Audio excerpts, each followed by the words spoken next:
Bapak Ibu, eh, seorang anak bernama Angga setiap pagi selalu berolahraga memutari lapangan dengan keliling 0,5.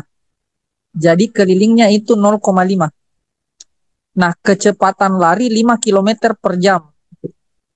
Angga mampu memutari lapangan sebanyak 5 kali. Jadi dia memutari lapangan 5 kali. Berapa lama Angga lari setiap pagi? Jadi pertanyaannya berapa lama?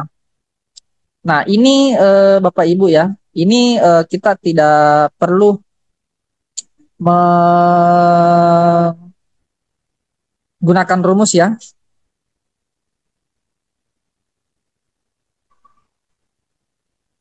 Jadi caranya gampang saja.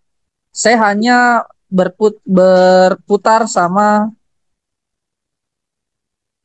kita hanya melihat kata kuncinya di soal ini ya. Jadi kata kuncinya itu dia berada di kecepatannya ya.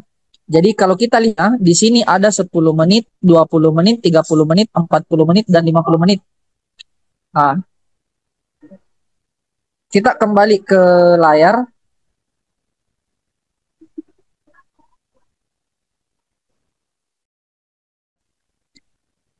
Kecepatannya tadi itu adalah 5 kilometer per jam. Nah, jadi saya bisa simpulkan begini Bapak Ibu. Kalau kita tulis ya 5 kilometer per jam ya. 5 kilometer per jam itu nih, 5 kilometer per jam itu artinya 5 kilometer ditempuh dalam waktu 60 menit. Karena per jam itu kan 1 jam itu kan 60 menit ya.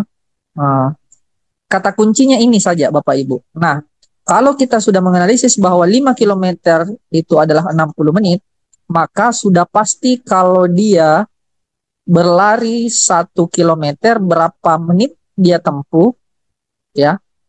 Ini kan dibagi 5. 5 ini ke 1 itu dibagi 5 ya. Berarti 60 itu dibagi 5. Jadi nanti kita dapatkan berapa? 12 menit ya. Jadi 5 kilometer per jam. Artinya 5 kilometer dalam waktu 1 jam 60 menit. Kalau 1 kilometer berarti 12 menit. Seperti itu. Nah, di sini karena kelilingnya 0,5 artinya 1 kilo itu kita bagi menjadi 2. Nanti jadinya 0,5 kilometer ya.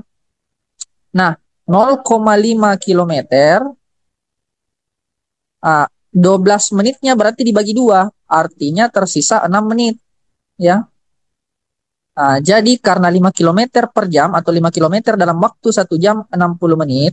Ya, 1 jam itu 60 menit. 1 kilometer pasti 12 menit. Nah, bagaimana kira-kira kalau setengah kilometer atau 0,5 kilometer? Itu pasti jarak tempuhnya 6 menit. Karena 1 kilometernya 12 menit. Nah, berapa lama Angga lari setiap pagi? Dia memutari lapangan itu sebanyak 5 kali. Jadi memutari lapangan sebanyak 5 kali.